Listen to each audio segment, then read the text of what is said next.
Bonjour à tous. Donc, on va enchaîner avec la majeure Creative Technology. Donc moi, c'est Clément Duhard. Donc, je suis le directeur de l'innovation et de l'entrepreneuriat au Pôle Léonard de Vinci. Je vais reprendre la bonne idée de Michel, qui est de présenter un peu notre background en amont, parce que je pense que c'est assez important. Vous connaissez aussi des cursus. À la base, je suis ingénieur en système embarqué. Puis, j'ai fait un master en intelligence artificielle à la Sorbonne, suivi d'un doctorat qui s'intéressait à l'intelligence artificielle appliquée à l'intérieur des objets. Puis après, j'ai eu l'occasion de partir au MIT, au Massachusetts Institute of Technology, pour un postdoc, suivi d'un poste de chercheur que j'occupe toujours. Et donc, pour finalement revenir au Pôle Léonard de Vinci, créer le De Vinci Innovation Center. Donc, j'imagine que vous y êtes déjà passé au Learning Center. C'est derrière l'aquarium, les parois en verre. Et donc, on vous propose cette majeure qui s'appelle Creative Technology. Alors, la bonne question, c'est, à mon avis, combien d'entre vous a déjà entendu Creative Technology? Aucun. Pas de problème, c'est normal. C'est un métier qui n'existait pas il y a 3 ans en France et qui, pourtant, vous a affecté chacun d'entre vous. Un créatech, c'est en fait le mot populaire pour dire inventeur.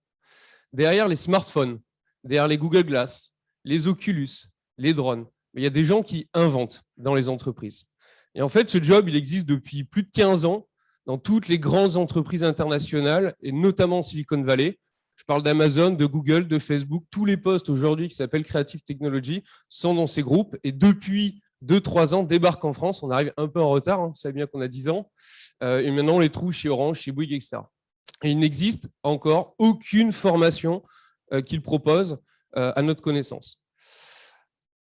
Donc, Createch, qu'est-ce que c'est? En fait, c'est quelqu'un qui va avoir plein de compétences techniques. Le cœur du métier, c'est avoir des hard skills. Et des hard skills dans plein de domaines. Être capable de faire du prototypage rapide, donc savoir faire de l'électronique, de la mécanique, savoir coder, savoir faire de l'intelligence artificielle. Aujourd'hui, on ne peut plus se passer de l'intelligence artificielle, ce n'est même pas une spécialité en fait. Aujourd'hui, c'est un outil de base qu'on doit tous savoir et qui est présent dans toutes les majeures d'ailleurs. Et en fait, il faut un créatech qui doit avoir une compréhension de la société. Dans quel monde on vit? Quels sont les défis qu'on doit adresser? Changement climatique, les fake news, la santé, etc. Et le créatech, il doit avoir cette compréhension de la société pour essayer de trouver non pas une solution dans la lignée de ce qui s'était fait. Son job à lui, c'est d'être un rebelle. Son job à lui, c'est de penser de façon orthogonale, de sortir de la boîte. Donc, et en fait, on peut le voir d'une certaine façon comme l'opposé du spécialiste. Le spécialiste, on lui donne un problème, un scientifique, on lui donne un problème et il doit le résoudre avec les méthodes mises en place. Et heureusement, c'est comme ça que nos sociétés ont été construites. Mais il faut toujours des gens qui vont se dire, attendez, tout le monde va dans ce sens-là, est-ce que c'est vraiment la bonne façon? Est-ce qu'il n'y a pas une autre façon de le penser? Et donc ça demande de développer de la créativité et de l'esprit. Et c'est un peu ce qu'on essaye d'apporter dans cette formation qu'on vous présente aujourd'hui. Donc, pour résumer, a fortiori, un créatech, il doit inventer, donc être capable de fabriquer des objets. Il doit être capable de coder, parce qu'aujourd'hui, tout est interfacé, tout est numérique. Et surtout, il doit être stratégie. Il doit avoir une vision et un plan de développement. Donc, à court terme, ça peut, quand on est junior, par exemple, on va rentrer, je ne sais pas, chez Bouygues, chez Orange, etc., ou une entreprise qui fait du son et puis développer, par exemple, un nouveau type de haut-parleur d'intérieur portable. Vous avez tous maintenant des JBL qu'on peut trimballer à la maison. Derrière, il y a quelqu'un qui a pensé le design du produit. Qu'est-ce que ça veut dire être portable? Tous les enjeux de l'énergie, du système embarqué. Comment est-ce que ça va s'interfacer dans votre quotidien avec votre smartphone, avec votre Google Alexa, votre Google Home, etc. Et c'est cette vision systémique qui répond à un besoin qu'un créatech va essayer de chercher en permanence. Alors, ça s'applique à tout, a fortiori. On a du software, du robotique, du sustainable. En fait, il y a d'autres mots, expression, design, ça ne vous parle pas beaucoup, mais ça vous parlera d'ici la fin de la présentation sur le métier. Ça, c'est un peu les stages que nos étudiants aujourd'hui ont. Donc, c'est les actuels A4. Il y a quelques A5. Beaucoup sont, par exemple, chez L'Oréal et LVMH. Alors, vous direz, mais là, depuis tout à l'heure, ils nous parlent de techno, d'IA, etc. Et pourquoi LVMH et L'Oréal? Vous n'êtes pas sans méconnaître qu'aujourd'hui, on a un gros problème de changement climatique et d'empreinte carbone. Et que tout le packaging qu'on fait est à base de pétrole. Ben là, ce qu'on fait dans ce programme, ces étudiants ont appris à créer des bioplastiques. Donc, comment est-ce qu'avec des recyclés on recycle des coquilles de moules, de crevettes, etc. Et comment on fabrique des polymères, des plastiques pour remplacer. C'est ce qu'ils développent là-bas. Donc, vous avez un stand en dehors, vous emmenez quelques échantillons pour vous montrer. Donc, il y a R&D chez L'Oréal. Pourquoi il y a une différence entre R&D et Product Lead? Product Lead, ça veut dire que le job de l'étudiant, c'est de créer un produit. Donc, il part d'un bioplastique et comment est-ce que je vais créer, par exemple, des solutions pour pouvoir remplacer les méthodes en place qui sont carbonées pour créer à partir de bioplastique. Donc, par exemple, je crois qu'ils font des trousses de maquillage en bioplastique. Quand on fait de la R&D, on est encore plus dans la prospection. Quelles sont les possibilités que ça ouvre ce nouveau type de technologie? Donc là, ils repensent d'autres formats de packaging. Donc après, on a des gens chez Bouygues, enfin voilà, on fait de la R&D, des gens chez des startups. Donc en Allemagne, chez Tulip, ils font de l'industrie 4.0. Et puis on a des gens qui font aussi de la recherche fondamentale à MIT, à l'école polytechnique fédérale de Lausanne, KAIST, peut-être que vous ne connaissez pas, c'est l'équivalent d'MIT en Asie, c'est en Corée du Sud. Alors concrètement, ça c'est assez marrant parce que comme je vous l'ai dit, ça n'existait pas en France il y a encore 3 ans. Hein. J'ai retrouvé ce slide sur les échos parce que là maintenant ça commence à émerger, hein. C'est comme tout le monde s'excite. Donc j'ai trouvé cette jolie présentation que je trouve intéressante parce qu'elle présente bien l'évolution du métier. Quand on est concevoir un produit, c'est compliqué. C'est pas juste faire de la CAO sur SolidWorks et se dire ah ben tiens, on pourrait utiliser tel truc. Parce qu'après, il y a toute la question de la chaîne industrielle. Comment est-ce qu'on industrialise à grande échelle? Comment est-ce que je passe d'un prototype fait là avec mon temps, avec mon imprimante 3D, comment est-ce que j'en tire des millions d'exemplaires? Ça demande d'être capable de penser le produit de sorte à pouvoir faire des moules à injection. Mais aujourd'hui, on parle aussi de changement climatique. Quand on voit le changement climatique, on doit parler de l'énergie grise. L'énergie grise, c'est le coût de l'empreinte carbone d'un cycle de vie complet d'un produit. Et c'est toute cette vision systémique en fait, qu'un créatech doit avoir. Donc, quand on est junior, on fait surtout du code. Souvent, on est plutôt en train d'essayer d'être disruptif dans le monde du digital. En général, ça dure 2-3 ans parce que quand on est créatech, on a rapidement aussi envie de développer des produits. Et donc après, on passe intermédiaire. Donc là, vous avez les grilles de salaire à peu près, 45-55K, c'est assez la fourchette classique quand on est ingénieur. Rapidement, on passe intermédiaire. Là, le job, c'est vraiment de concevoir le produit et de l'inscrire dans une vision. Et puis après, au bout d'un moment, on devient senior et fort de l'expérience de développer des produits, là, on change de poste et on commence à vraiment avoir une vision et de l'impact au niveau de l'entreprise, de la compagnie, pour vraiment orienter ses choix stratégiques. Et c'est en général à ce moment-là où on commence à occuper des postes de direction, en tout cas de chef d'équipe dans les grands groupes. Alors, en termes de job et d'opportunités, c'est assez difficile de faire la cartographie réelle parce qu'en fait, concrètement, quand on est créatech, moi j'aime bien dire, on a un mouton à 5 pattes. On a plein de compétences hard, on sait faire du business, on sait faire du design, on sait développer une vision pour la société, construire un plan de développement. Donc aujourd'hui, le poste est créatech, vous trouvez product développeur ou product leader. C'est le jargon employé actuellement encore par beaucoup d'entreprises. Bien sûr, à la base, vous êtes ingénieur R&D, qui peut le plus, peut le moins. Et puis, surtout, nous, on vous prépare aussi à faire des masters et des doctorats dans des grandes universités pour candidater. Par exemple, je pense à Stanford, Oxford, MIT, KAIST, etc. On ne rentre pas dans ces masters à 21 ans. Ça n'existe pas. On rentre dans ces universités au niveau de master ou doctorat à partir de 30-35 ans, quand on a travaillé en entreprise, quand on a un portfolio de projets très conséquent. Et c'est à cette condition-là que le PI, on en reparlera tout à l'heure, donc le professeur vous admet dans son programme de master. Dans une université internationale, souvent on fait un bachelor, 3 ans, déjà ça coûte très cher, on travaille pour rembourser l'emprunt, et puis après on y retourne. Donc là, nous, on vous donne un peu la première rampe de lancement pour mettre en trajectoire et pouvoir y candidater. Bien sûr, a fortiori, le métier auquel vous êtes formé, c'est CTO, créatech, dans le monde de la startup, ça s'appelle un CTO. Et puis, bon, bah, après, vous pouvez faire du consulting. Hein. Moi, pendant des années et encore aujourd'hui, je fais du consulting sur le côté des grands groupes qui n'ont pas forcément l'agilité dans leur cellule de R&D pour penser out of the box. Bah, ils vont vous contacter. Ça, c'est quand vous êtes déjà un peu reconnu, hein, donc vous avez déjà fait vos armes un peu en créatech. Et puis après, bah, vous recevez des offres régulièrement et vous dites « Ah, ce sujet m'inspire, m'intéresse, je prends le contrat et j'y vais. » Alors, OK, maintenant qu'on a mis un peu le cadre, qu'est-ce que Créatech ODVIC à lessive? D'abord, quels sont les objectifs premiers? Aujourd'hui, les technos que vous allez apprendre avec nous, en fait, elles sont dépassées. Hein, vous avez compris. On ne peut pas prévoir le futur sans se dire que les outils, la boîte à outils qu'on a, elle est déjà périmée. Donc nous, notre job, c'est de vous apprendre à apprendre. Et pour ça, comment on apprend? En fait, en faisant. Hein, quand on apprend quelque chose, on apprend par l'échec. On essaye de faire quelque chose, ça ne marche pas. On comprend pourquoi ça n'a pas marché et quand on le refait, là, on y arrive mieux. Donc nous, toute notre pédagogie, elle est basée là-dessus et donc on ne fait que du projet, que de la pratique de A à Z. La théorie, aujourd'hui, il y a des milliers de MOOC sur Internet en libre accès parmi les meilleures universités du monde. Je ne ferai jamais mieux qu'un prof d'MIT spécialiste du domaine.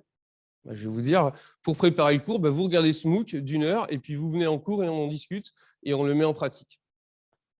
Après, ce qu'on fait, c'est qu'on développe des vrais produits. Donc, vous allez voir en sortant, là, ils ont descendu quelques exemples de protos. Tout ce qu'on fait, le but, c'est d'emmener sur des produits finis. Donc, on a de l'ingénierie, du code développé en plateforme. Quand on fait du code développé en plateforme, ça veut dire qu'on va pouvoir construire dessus, que d'autres personnes vont pouvoir reprendre votre code pour aller plus loin, que ce code pourra être réutilisé à un autre usage, mais aussi le design, penser le produit, l'ergonomie, l'UX, etc. Et enfin, collaborer sur des grands projets, parce que pour avoir de l'impact sur le monde, sur les vies, sur nous, en fait, on ne fait pas les choses tout seul. Donc pour ça, il faut, une fois qu'on a une expertise ou des expertises, être capable de travailler ensemble sur des projets à l'international. Aujourd'hui, tous les grands groupes, et surtout avec le télétravail aujourd'hui, on ne travaille qu'à l'international. Comment on fait pour faire du prototypage à distance? Ça, c'est une bonne question. Alors, en termes de contenu, on ne va pas rentrer dans les détails, même un peu plus après. Il y a 2 grands ensembles à avoir en tête. Rouge, vert. Rouge, c'est un ensemble de cours qui sont censés vous donner des armes. Des armes qu'on considère indispensables. Tout ça, ça se passe sous le format de workshop, donc c'est 7 heures de cours d'affilée. On commence à 9h30, on finit à 17h30 tous les jours. On a un cours, donc ces cours-là, ils vous donnent des armes. Et puis, il y a un autre bloc. Hein, ce n'est pas tous les jours 9h30, 17h30. Les étudiants sont présents aussi principalement pour le bloc vert, qui est en fait Research, Innovation and Manufacturing, qui est le corps du métier. Ça, c'est un bloc projet. En fait, c'est comme l'équivalent de 3 pays carrés. Il y a 3 projets. Et en fait, l'un va vous donner les armes pour travailler sur l'autre. Bon, et puis en A5, il y a un peu de business d'innovation management, hein, qui est d'ailleurs un cours qui sera réalisé par le directeur général du pôle Léonard de Vinci, Sébastien Tran, parce que c'est l'expert français de la gestion de l'innovation et un peu du X-Design. Si on rentre plus dans le détail, des cours, rapidement, on a des cours phares indispensables. Donc, les 2 premiers sont obligatoires et les autres cours sont à la carte. Un truc qui est important, nous, on n'est pas là pour dire dans quoi vous voulez vous spécialiser. Donc, nous, on impose des cours. Un des cours qu'on impose, c'est How to make almost everything. Et ça porte bien son nom, c'est comment fabriquer à peu près tout et n'importe quoi. Donc, on commence par faire de la CAO, enfin faire du dessin technique à la main, pour aller sur de la CAO, de l'impression 3D, concevoir des moules à injection, faire de l'injection silicone. Après, on va faire de l'électronique, comment on fabrique des cartes électroniques, comment on fabrique des cartes électroniques souples. Puis après, on va passer sur du textile, comment est-ce qu'on fait, on brode des circuits électroniques dans du vêtement. Qu'est-ce qu'on fait d'autre? Comment est-ce qu'on fait des réseaux de capteurs sans fil, etc., etc. Donc, ce cours-là, normalement, vous sortez de là, vous savez à peu près faire tout et n'importe quoi. C'est un des cours les plus célèbres d'MIT, c'est le cours 636, que tous les étudiants essayent de faire parce qu'il est génial. Après, l'autre cours, c'est Hack and Puzzle. Donc, on a mis Computer Science, hein, parce que nous, on aime bien les noms un peu sympas. Bah là, en fait, on va faire, c'est le cours de Computer Science. Donc là, on fait du C, du Python, architecture des systèmes d'exploitation, architecture réseau, virtualisation, container, Docker, Kubernetes, etc. Donc on part de la machine, du hardware, et on va jusqu'aux technologies du big data. Et on passe tous les échelons, step by step, progressivement. Et après, il y a des cours que vous pouvez choisir. Alors, les cours que vous pouvez choisir, vous avez Deep Learning and Computer Graphics. Donc là, il y a un gros cours effectivement sur le Deep Learning où là, on va faire des réseaux de convolution, des réseaux récurrents, du transformer, des embeddings, des encodeurs, des mécanismes d'attention, du Q-learning, etc., etc. Et puis, du Computer Graphics. Vous n'avez pas oublié qu'aujourd'hui, on parle du métavers. Hein, je parle de Createch, penser le futur. Aujourd'hui, pas savoir se servir d'Unity ou ce qu'est un moteur de réalité virtuelle, que ce soit en réalité augmentée, croisée ou mixte, ce n'est pas possible pour quelqu'un qui veut être sur ce secteur. Donc, gros cours là-dessus. Après, on a un autre cours, Bio and Living Technology. Donc là, on va apprendre à cultiver des bactéries. Il y en a quelques-unes dehors. À prototyper du mycélium, à fabriquer des objets avec des biomatériaux, fabriquer des biosensors. Aujourd'hui, on parle de changement climatique. On fabrique encore de l'électronique à base de lithium et du carbone. Nous, on essaye de réfléchir à comment est-ce qu'on va faire de l'électronique organique biodégradable, voire que vous puissiez manger. Donc, on reviendra sur le sujet un peu plus tard. Bien sûr, on travaille sur le low-tech, donc on n'exclut pas que demain, ça peut être la fin du monde. Hein. Comment est-ce qu'on redémarre toute une chaîne industrielle? Donc, c'est pour ça qu'on a une forge. On apprend à faire de la forge, on emmène les étudiants soudés à l'arc, c'est sympa. Bref, tout ça pour vous dire ça vous donne des compétences. Mais le but, une fois de plus, c'est des compétences qui vont être dépassées. Le vrai objectif, il est là. C'est ces 3 blocs de projet. L'expédition technologique, en fait, c'est apprendre une activité de recherche. L'objectif, c'est de développer, d'apprendre la méthode scientifique. Et en fait, chaque étudiant choisit la technologie qu'il veut. C'est carte blanche. Donc, il y en a qui ont pris les lasers, il y en a qui ont pris la réalité augmentée, il y en a qui ont pris comment fabriquer du cuir avec du marc de café, hein, pour vous donner l'étendue des possibilités. Et le job des étudiants, c'est de bosser pendant 1 an sur le sujet, dans une démarche de chercheur, et de produire un tutoriel mis en ligne sur le site d'EVIC. Donc, si vous sortez de là, vous allez sur le site d'EVIC, vous allez dans Knowledge Base, il y a tous les tutoriels faits, il y a plus d'une centaine par tous les étudiants précédents, pour à peu près être capable de faire tout et n'importe quoi. Quick Starter, 100% des étudiants lancent une start-up dans le cadre de cette majeure. Donc, ils démarrent en septembre en A4, ils doivent trouver une idée.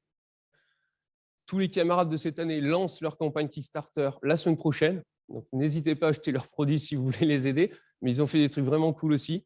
Donc, vous démarrez par trouver une idée, le prototyper, vous appelez des usines pour négocier la matière première et le coût. Vous faites le plan marketing, vous lancez la campagne, vous récupérez l'argent, vous lancez la production, vous livrez les clients.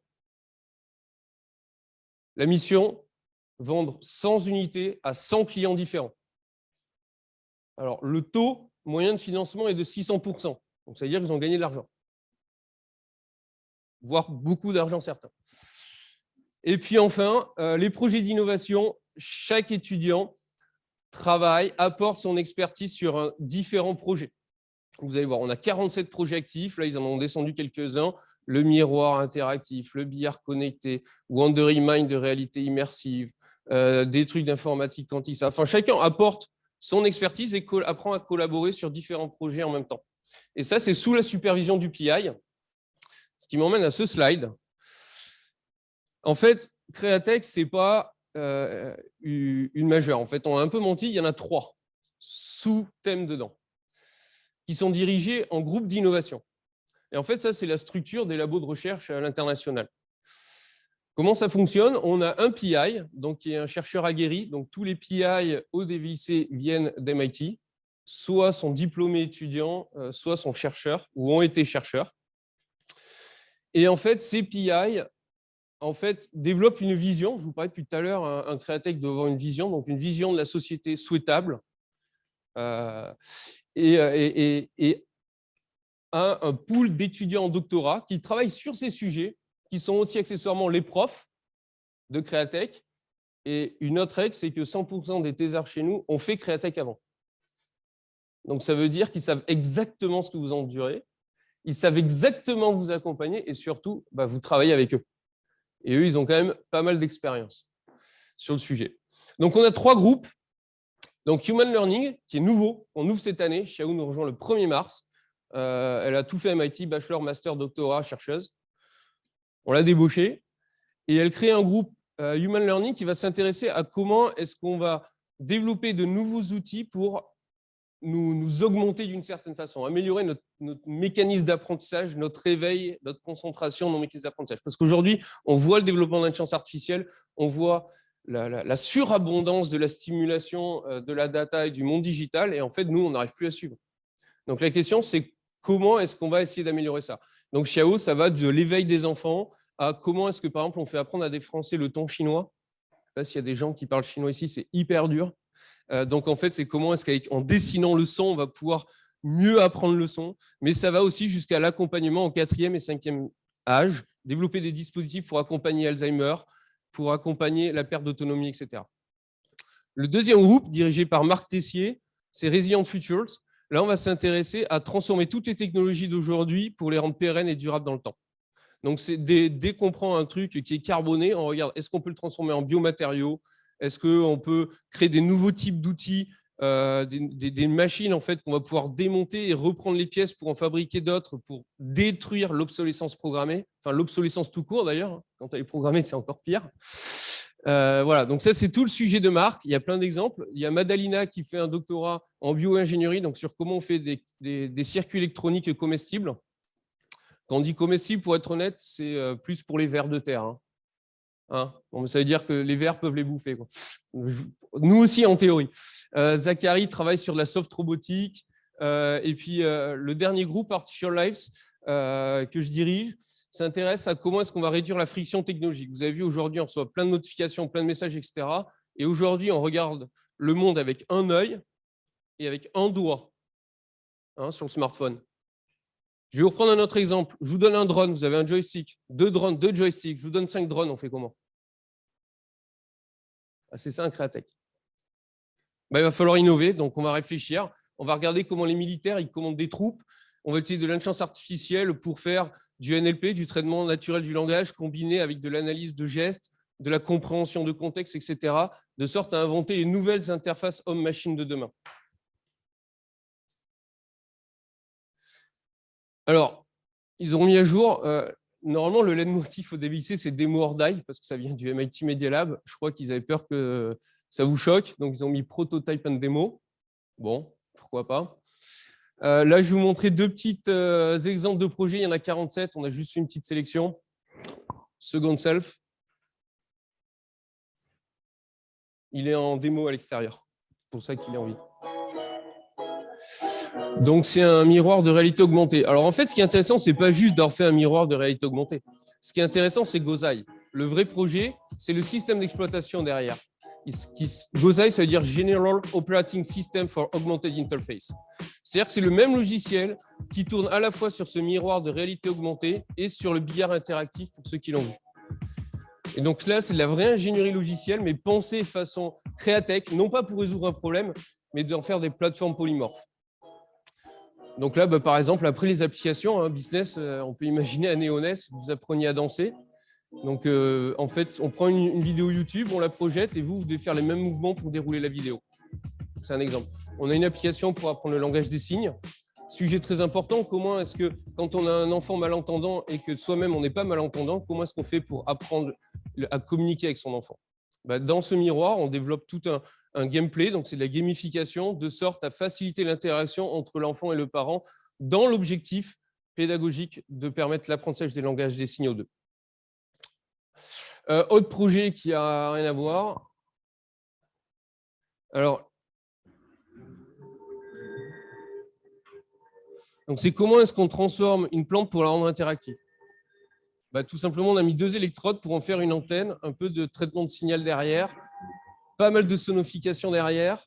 Et puis, en fait, c'est comment rendre l'invisible visible. On est entouré de plantes, on ne les voit jamais, on parle de changement climatique, etc. Donc là, il y a 2 fonctions. Il y a le développement produit. Je touche ma plante et selon le son, je sais si elle a soif ou pas, pour ceux qui n'ont pas la main verte, comme moi. Mais aussi, créer des expositions artistiques dans lesquels vous rentrez dans une forêt, le fait de vous balader dans la forêt, ça produit le son ambiant, etc. Et nous, c'est toujours des axes qu'on a très importants chez nous. On fait ce qu'on appelle du MAS, Media, Art and Science. C'est 3 vecteurs de valorisation de nos travaux. Média pour avoir de l'impact, pour communiquer. Art parce que pour toucher l'émotion, et de la science pour contribuer au développement technologique et scientifique. Il y a plein d'autres projets. Tangible travaille sur le billard. Alors, il y a des GIFs qui ne marchent pas. Bon, il y en a plein. Le plus simple, c'est de venir au Learning Center. Les démos sont en permanence allumées. Donc, et vous pouvez venir poser des questions. Alors, comment tout ça démarre? Je ne vais pas vous mentir. Pour faire ça, il faut sortir du schéma hyper académique. Il faut que les étudiants deviennent out of the box et apprennent à être créateurs, ambitieux, apprendre à travailler ensemble et surtout prendre du plaisir. Et donc, tous les ans, on les emmène en bootcamp dans un séminaire d'intégration. Et donc là, je vais vous montrer la vidéo de cette année. Donc, le bootcamp s'appelait Colibri in Space. Et alors, le but du jeu, c'était de faire un selfie de la Terre. On parle beaucoup de l'espace, on parle d'Elon Musk. Comment est-ce que des étudiants vont pouvoir créer en low-tech des antennes satellites pour récupérer les signaux satellites météorologiques et récupérer des vidéos. Donc, après quelques cours de computer science, de radio, de how to make almost everything, eh bien, on y va. On calcule des orbites de satellites, on enregistre, et puis on récupère les images. Ils sont uniques par définition, parce que personne ne pourra jamais refaire cette photo, parce que le satellite ne passe qu'une seule fois sur le même point depuis son existence. Donc voilà, bon, après il y a eu un peu de fun, ça fait jamais de mal de partir. Alors pourquoi candidater? Bon, à la base, il faut aimer les hard skills. Donc si vous n'avez pas, si c'est pas votre truc. Par contre, si vous kiffez ça et que vous adorez fabriquer des projets, donc mettre les mains dans le cambouis, comme disait Michel tout à l'heure, et que vous avez envie de changer le monde, c'est-à-dire que nous, on va pas se mentir, on secoue un peu les étudiants, on va leur dire, mais non, mais ça, c'est la vieille école. À quoi doit ressembler le futur? Donc, les projets, on challenge beaucoup les étudiants. Donc, si vous aimez le challenge, fabriquer et développer des compétences hard, nous, on vous offre donc un curriculum sur mesure parce que vous avez les cours à la carte. Les projets sont libres. Vous pouvez faire les projets que vous voulez en concertation avec votre PI. Et surtout, comme vous l'avez vu, le PI, c'est 20 étudiants de A4 et de A5. Il y a 20 places, donc il a vraiment le temps de vous accompagner, de vous challenger à chaque étape du développement de tous vos projets. Donc, comment candidater? On a 30 places d'ouvertes par an. Il y a 10 places par groupe. Vous avez vu, il y a 3 groupes, Artificial Life, Resilient Future et Human Learning. Vous candidatez, vous dites, si déjà vous savez que vous voulez faire Créatech, vous faites juste un mail à Devisat de Vinci, vous venez nous voir au Learning Center, croisez Marc, moi ou Xiao, discutez avec nous de votre projet de ces 2 ans et puis et welcome. Ceux qui sont déjà sûrs, il y a un QR code de préinscription ici, si vous voulez venir. Donc, je ne sais pas s'il y a des questions. J'ai encore 5 minutes de questions.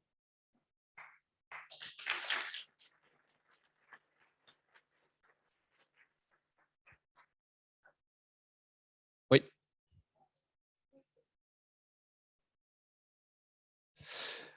Alors, est-ce que cette majeure est compatible avec une alternance? Malheureusement pas. Parce qu'en fait, pour une simple et bonne raison, c'est un choix pédagogique. C'est-à-dire que nous, pour vous apporter et que vous soyez réellement capable de devenir Créatech, c'est 18 mois de formation. C'est 18 mois de formation parce que c'est beaucoup de boulot, beaucoup de métamorphoses, beaucoup de choses à assimiler et de temps nécessaire à faire ça. Donc malheureusement, on ne peut pas faire d'alternance, mais j'ai envie de dire, vous aurez toute votre vie pour travailler après et gagner de l'argent. Ça, c'est mon opinion personnelle. Oui. Alors, ce n'est pas non plus compatible. Alors, vous voyez, là, on fait de la recherche concrètement. Alors, à la fin, les étudiants, d'ailleurs, je ne l'ai pas dit, ils écrivent une thèse de master, au sens de comme une thèse de doctorat, donc 80 pages. Vous allez recevoir bientôt, voir dans les news du pôle, les proceedings DVIC Artificial Lives 2021, qui est la compilation de l'ensemble des thèses de master produites par la promo 2021. Et là, c'est un vrai travail de recherche. C'est qu'on accompagne tout au long et qui, en fait, leur permet d'être leur carte de visite à la sortie. C'est leur vision, leur projet, leurs travaux. Et là, il n'y a pas de débat sur leurs compétences et où est-ce qu'ils savent faire s'ils ont une démarche scientifique. Hein. Là, c'est la meilleure démonstration. Nous, notre but, c'est avant tout que les étudiants, ils ont un portfolio. Enfin, à la limite, le diplôme, OK, c'est bien, c'est une case cochée, quoi. Mais nous, notre but, c'est que vous fassiez chasser. Hein. Ouais.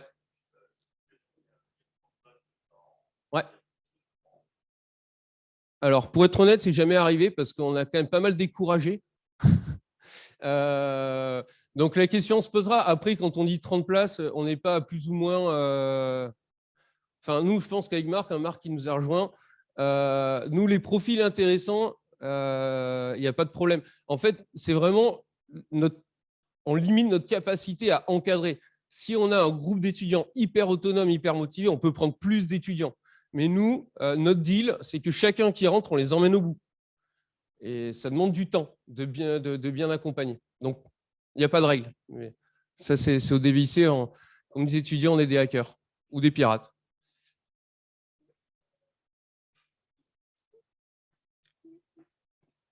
Pas d'autres questions? Ouais. Ah bah, les stages, vous êtes relativement libre.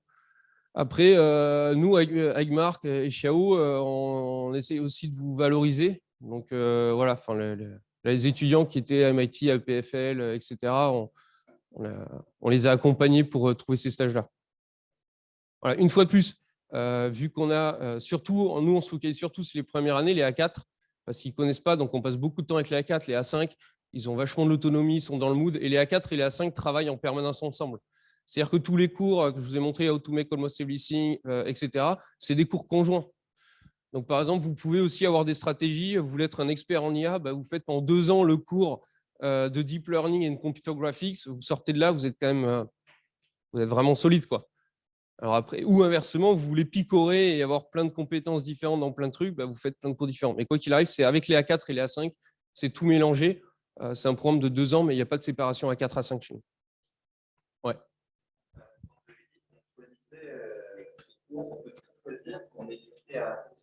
Alors, vous êtes limité à 2 cours par semestre. On voit déjà le gourmand.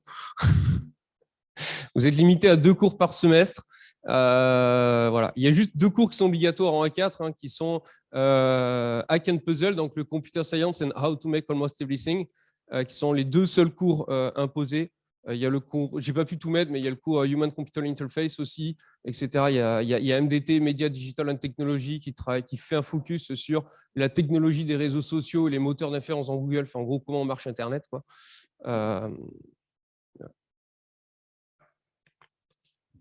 Ok, merci à tous. Bonne visite de stand.